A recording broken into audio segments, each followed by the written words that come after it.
So what does it mean to have an IQ over 150? How do you experience life in that way? Because Elon has said on a podcast before that his mind is like a storm and that most people probably... Yeah, well, he's probably also a little on the manic side. Like, so there's a phenomena. One of the phenomena that's associated with creativity is known as fluency, and people who are fluent idea generators generate a lot of ideas. Now, that can get out of control. It gets out of control in mania.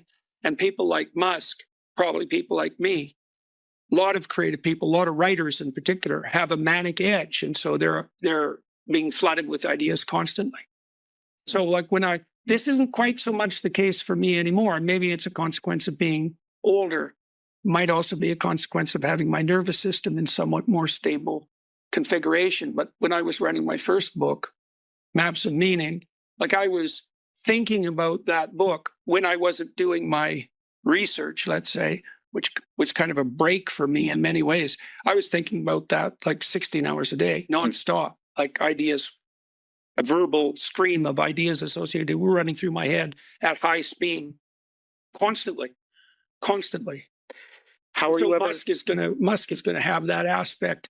That's fluency.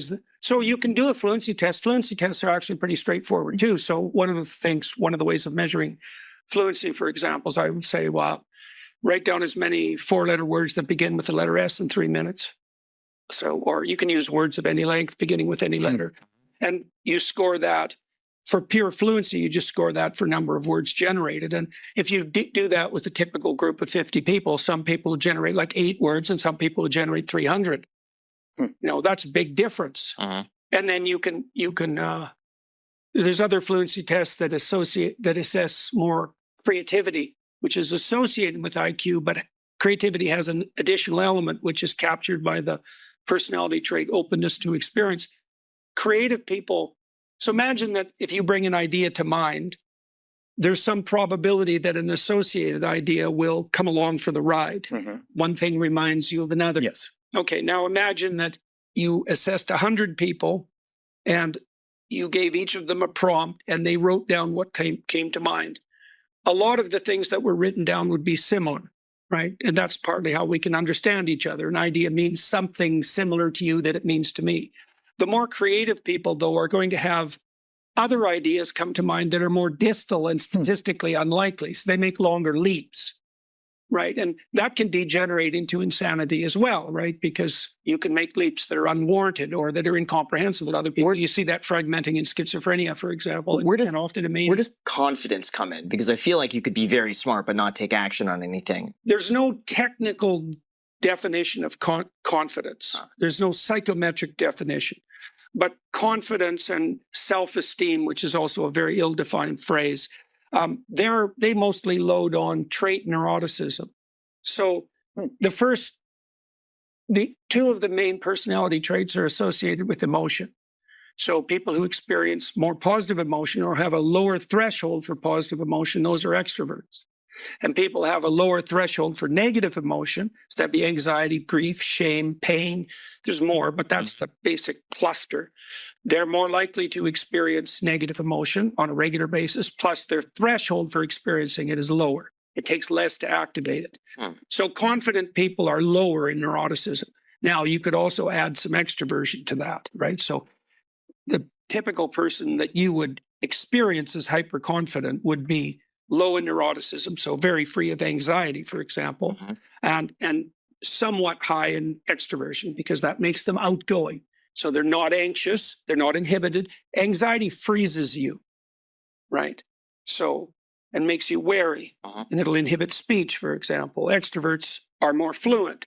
So a confident person would be someone who's high in extroversion and low in neuroticism.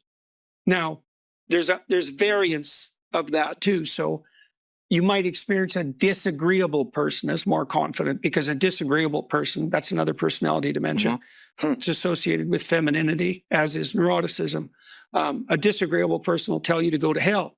So you can have a quiet, disagreeable person who is pretty confident because they're going to say no to you if they're inclined to, and they'll tell you to go to hell when they feel it's necessary or maybe just randomly. What was your disagreeability? Wasn't it? It was extreme. Low. My disagreeability. It was very low. I think I remember it. Really? So We're going to put this low in agreeableness? So Yes. he's feminine, is what he's saying. No, No, that's the agreeableness opposite. makes you masculine. Yeah. And you kind of look like that. Oh. Your face has got a kind I was of, agreeable. So. Jack was the Yeah, I was agreeable okay. one. All right. Well, we don't I need to go was- into agreeability. I was the disagreeable one, but and femininity. looks but like, that's why it worked so well between us. We Yeah. get along very well. well, disagreeable people Yeah. are skeptical, eh? Yeah. Their default position is like, yeah, I fucking doubt it. Yeah. Right. So, and an agreeable person is something like anything you want, dear. Yeah. Now, the Well, I'm not that agreeable. the upside of being agreeableness, as I said, is a more feminine trait. And the reason that agreeableness, it's useful in, it's likely useful in intimate family situations. And so a good default stance towards infants is agreeableness, right? Because an infant between the ages of 0 and 9 months is always right. Like if an infant is in distress, your job as a caregiver is to attend to the infant, not to make value judgments, not to be skeptical. It's like, and that's partly because human infants are so, we're born early because of our head size. So a mammal of our size should have a gestation period of 2 years, not 9 months. So human infants are born prematurely in a sense. And so they're very helpless. And so it's necessary to be very agreeable in their care because they're obviously, especially before they can move, they're 100% dependent. Now, the problem with that is that being agreeable isn't the best thing for dealing with children as they mature. And it's certainly not the thing that you use to deal with, let's say, adult males or institutions. I mean, one of the things that's pathologizing the world at the moment is the proclivity of women to use agreeableness as their default rule of moral presumption in situations where it's completely inappropriate. Disagreeable managers are more successful than agreeable managers because they can't be taken advantage of. That's the problem with being agreeable. Then also it generates resentment because if you're agreeable and you are pouring yourself out in others' care constantly, then it's easy to feel that you're not being appreciated properly. And perhaps you're not necessarily that good at bargaining on your own behalf.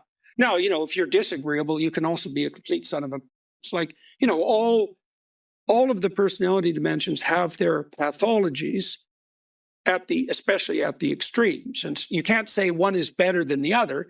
If you're a sophisticated actor, what you do with your personality over time is you expand its range so that you can match your behavior to the demands of the current situation. So disagreeable people, they tend to say no. They're very skeptical, so they can miss opportunities. They're suspicious of people. And, that's real useful if the person you're suspicious of is a bad actor. But it's not that helpful if the person isn't. So you pay a price. You pay a price for everything you have, right? It's in one way or another.